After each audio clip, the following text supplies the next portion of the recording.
Hello everyone, welcome back on civil service guru channel. So everybody, आज का जो topic है वो प्रीलिम्स के व्यूज तो उतना इंपॉर्टेंट नहीं है, लेकिन मेंस और ऐसे राइटिंग के व्यूज से काफ़ी इंपॉर्टेंट हो जाता है।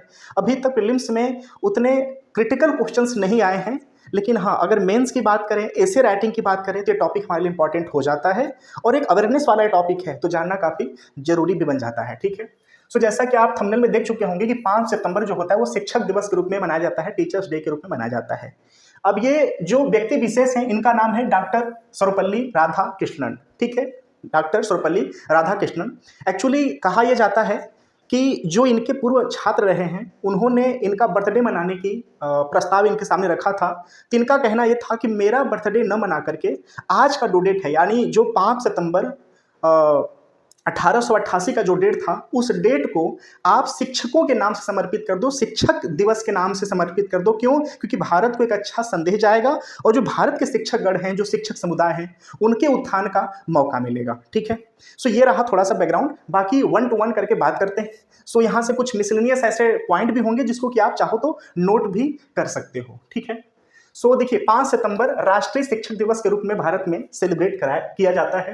यह देश के पहले उपराष्ट्रपति और दूसरे राष्ट्रपति के रूप में इन्होंने सेवा दी है भारत में। याद रखना, देश के पहले उपराष्ट्रपति और दूसरे राष्ट्रपति के रूप में अपना इन्होंने सेवा दिया है। ठीक है। 5 सितंबर को राष्ट्रीय शिक्षक दिवस हर साल मनाया जाता है और इस दिन का जो जश्न है मनाने के लिए, शिक्षकों को सम्मानित करने के लिए देश भर में स्कूलों और कॉलेजों में कई प्रकार के कार्यक्रम भी आयोजित किए जाते हैं। क्लियर?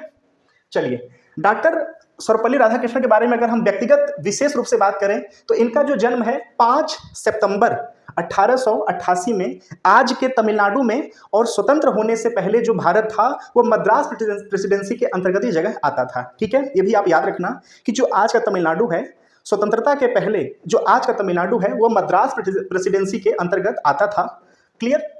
तो आज के तमिलनाडु और उस समय के मद्रास प्रेसिडेंसी के अंतर्गत हुआ था इनका जन्म।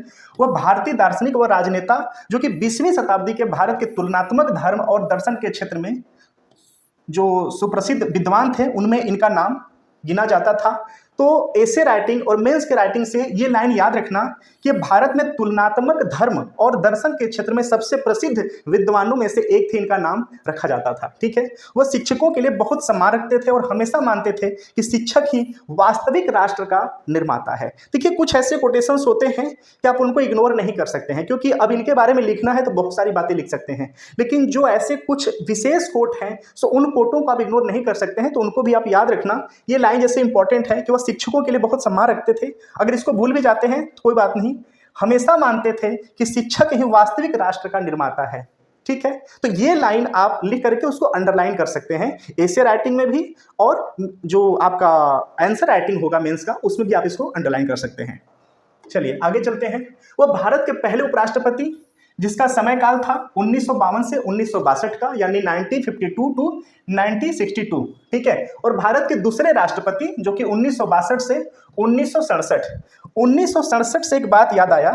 ठीक है, 1 नेशंस 1 इलेक्शंस। हमने नेक्स्ट जो टॉपिक हमारा वीडियो के थ्रू आपके सामने समझ आया होगा, उसमें हमने बात किया था 1 नेशंस 1 इलेक्शंस की 1952 से 1967 यानी 1967 तक जो इलेक्शंस है वो एक साथ होते थे। क्लियर? इलेक्शंस एक साथ होते थे। फिर हुआ क्या था कि 1968 और 1969 में हुआ क्या कि कुछ विधानसभा जो है वह बीच में खंडित हो गई, यानी कि बीच में ध्वस्त हो गई। सो उसको पाकर के जो लोकसभा का चुनाव था और विधानसभाओं का चुनाव आगे पीछे होने लगा, यानी दोनों में जो सिंक्रोनाइज था वो चीजें नहीं हो पाई, यानी उनका लय जो है वो खराब हो गया। ठीक है। तो 1 नेशंस 1 इलेक्शंस 1967 तक हुआ था। ठीक है।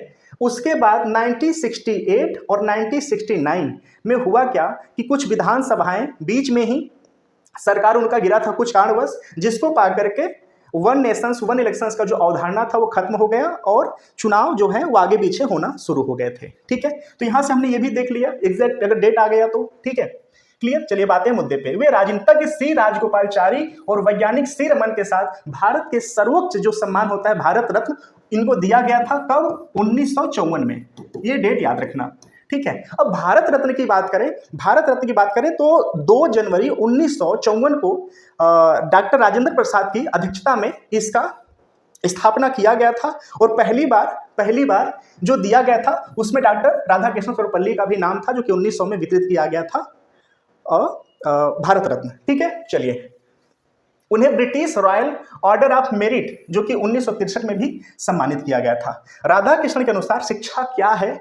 सो राधाकृष्णन ने शिक्षा का केंद्र विद्यार्थी को माना है, अतः विद्यार्थी के नैतिक, बौद्धिक, आध्यात्मिक, सामाजिक, व्यवसायिक आदि मूल्यों का संचरण करने का प्रयास करना चाहिए। उनके अनुसार जो शिक्षण संस्थाओं का मुख्य उद्देश्य विद्यार्थी को प्रकृति प्रेम, मानवतावाद, समन्वय की शिक्षा प्रदान करना चाहिए। अब देखिए, मानवतावाद जो वर्ड है वो अपने आप में एक विषय है। ठीक है, अगर आप इसके इतिहास में जाएंगे तो 14वीं शताब्दी से इस शब्दावली का रूपरेखा तैयार किया गया था, तो उस पर हम नहीं जाते हैं। ठीक है, उस पर नहीं जाते हैं। बस मानवतावाद को हम एक सिंपली बात अगर हम बात करें तो मनुष्यों के मूल्यों और उनके संबंधित जो मामले होते हैं उनमें समन्वय बैठाने को मानवतावाद कहते हैं। ये अपने आप में एक विषय है। ठीक है, तो बस एक ओवरव्यू जान लेते हैं कि मानवतावाद भी इनके अंतर्गत, इनके परिभाषा में सम्मिलित था। ठीक है, चलिए।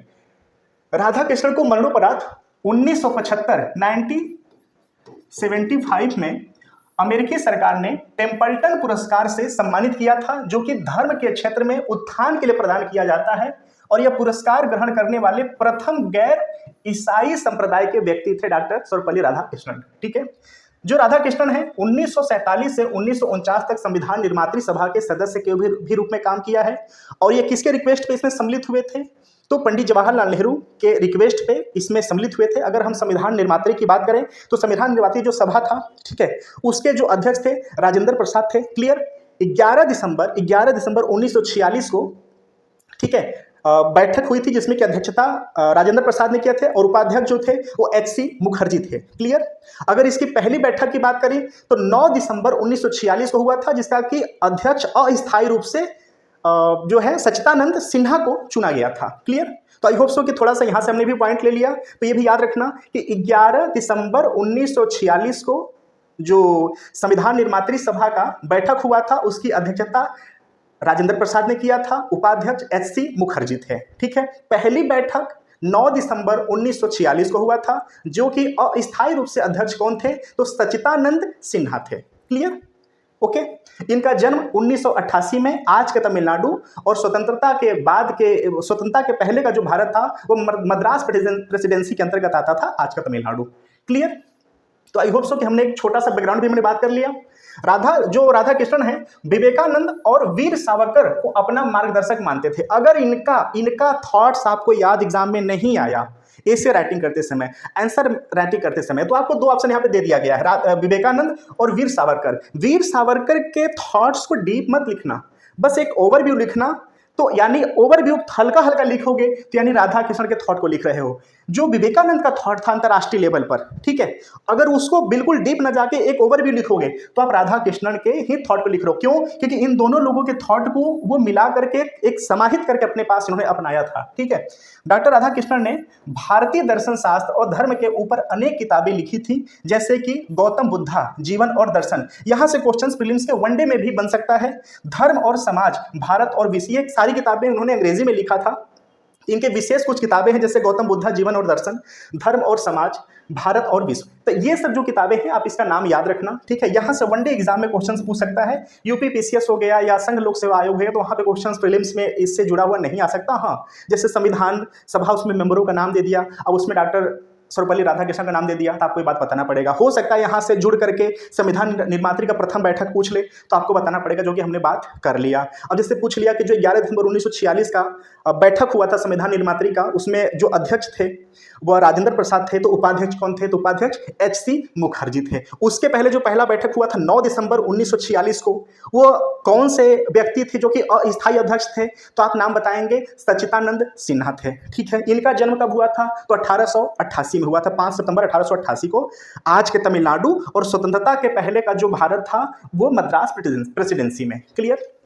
तो आई होप सो कि हमने बात कर लिया और जो भारत रत्न को दिया गया है उसके बारे में भी बात कर लिया। तो सारे जो टॉपिक हैं वह कंप्लीट होते हैं। So everybody, I hope so कि आपको ये सेशंस एग्जाम के रिलेवेंट लगे होंगे, अवेयरनेस के रिलेवेंट लगे होंगे। चलिए फिर ऐसे टॉपिक पे मिलते हैं अगले एपिसोड में। Thank you so much for watching. Thank you so much.